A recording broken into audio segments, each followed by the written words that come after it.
Hi everybody. I'd like to show you some inscribed angle corollaries. And you might ask me, what's a corollary? And a corollary is a small theorem that goes along with a big theorem. And we just did have a big theorem that about an inscribed angle being 1/2 of the arc it cuts. That's a big deal.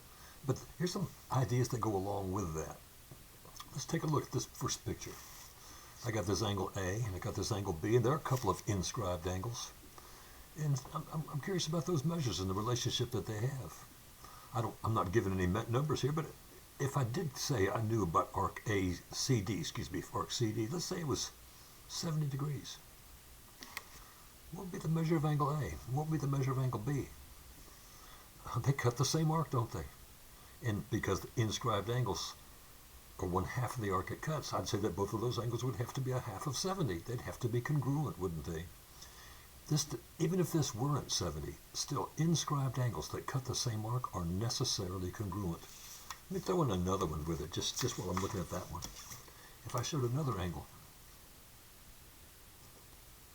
that cuts that same arc CD, let me call that angle E. Or even another one over here. I'm going to call this one angle F. And you see that these several angles, A, F, B, and E, they all cut the same arc. What we want to remember is inscribed angles that cut the same arc are necessarily congruent. I'll make a note about that right here. Inscribed angles that cut the same arc are necessarily congruent. Angle A, F, B, and E all cut this arc CD. They're all congruent arcs. Look at this. And what we have here is a diameter. I know that this is, I'm telling you this is circle C. Therefore, AB is a diameter passing through the center, the longest possible chord. And I'm curious about angle D. It is an inscribed angle. And it's inscribed in a semicircle, isn't it? And the arc that it cuts is a semicircle. What's the measure of angle D? Yeah, it's got to be 90. Anytime you have an angle inscribed in a semicircle, it's necessarily a right angle. Let me show a few other angles. A few other angles in that same semicircle, and just let's look at them. I'll call that angle E. Make another one, also inscribed in that same semicircle. I'll call that one angle F. And what I have to say to you about these angles is they do cut the same arc, so they're going to be congruent, but they are also inscribed in a semicircle, so they are necessarily right angles.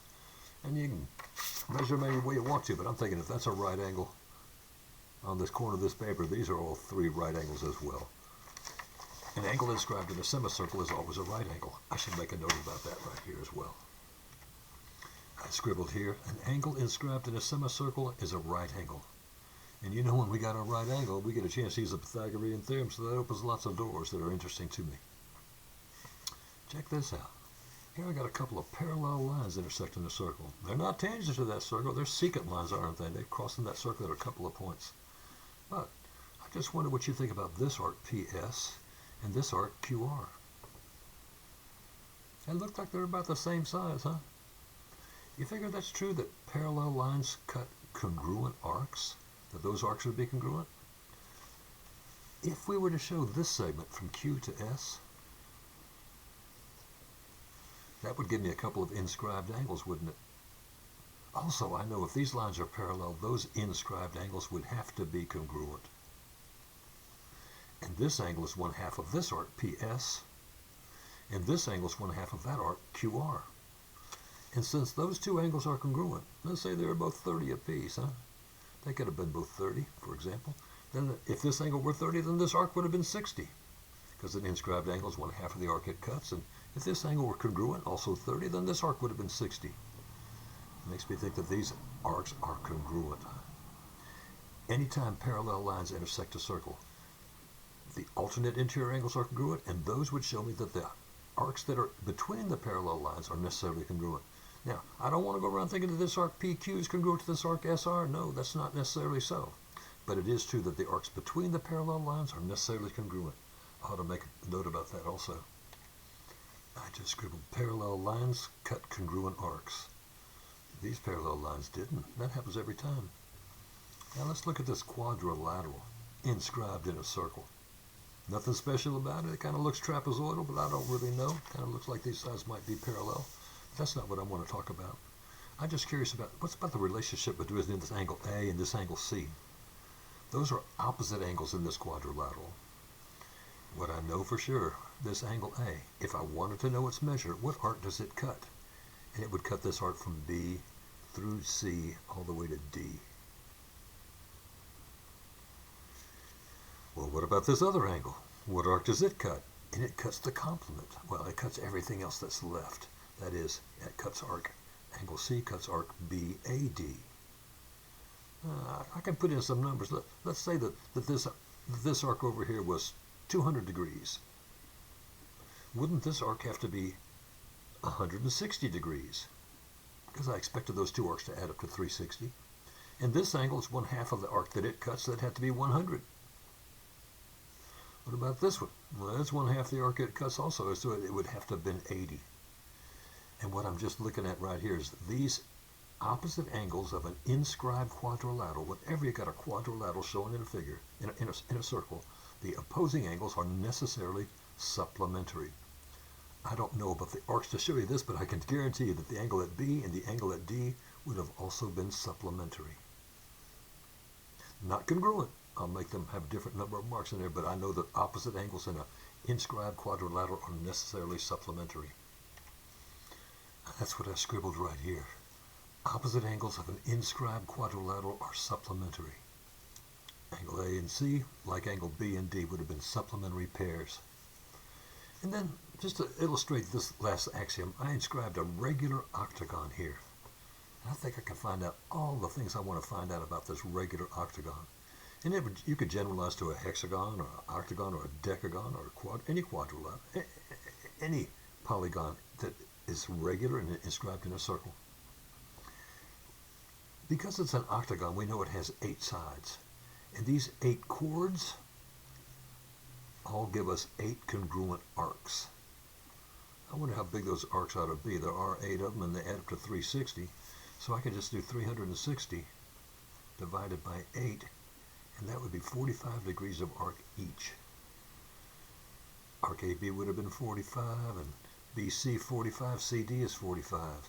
But then I'm going to find out about these several angles. Let me call this center of this circle at X, and look at angle BXD. What would be the measure angle BXD? From B to X to D, that's a central angle. This arc was 45, this arc was 45. I guess that makes that 90 degrees of arc. And a central angle is the same as the arc it cuts. That would have been a right angle, huh? And it looks like a right angle to me. I think it's true. But now, let's go for this little angle over here. That's an inscribed angle. This was a central angle with this vertex at the center of the circle. This is an inscribed angle with this vertex on the circle. What arc does it cut? Let's bring out this ray and bring out this ray so it can get a look at the arc that it cuts. And it cuts this large arc, doesn't it? And that arc has 3 of those 45 degrees arcs in it. So that had to be 135 degrees. I'm curious about this angle. Let me call that angle BFC. Yep. Oh, that's an E right there. I apologize. BFE. The measure of angle BFE. Inscribed angle, 1/2 the arc it cuts. This arc cuts 3 arcs that are each 45. That added up to 135 degrees. It must be 1/2 of that 135. I guess that's about 67.5 degrees. 67 degrees in 30 minutes, you might say. But 67.5 would work as well. That's half of 135. But now, what about this angle H? But you could do the same thing with G or A or this angle at C. But angle H, big old angle. We're curious about the angles of an octagon. Has a ray that goes here and a ray that goes there. What arc does it cut? It cuts a big arc, doesn't it? It cuts arc A, D, G. And in that arc, it has 6 of those 45-degree parts. It left those 2 out, but it has 6 of those. And 6 times 45, I think, is 270. This arc would have been 270 degrees. And you could do that with just 6 times 45, and that would give us 270. And this inscribed angle should be 1/2 of the arc that it cuts.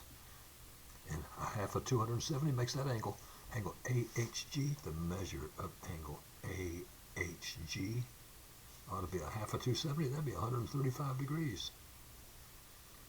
You could do that with any any polygon that is inscribed in a circle. You can find the measures of those angles.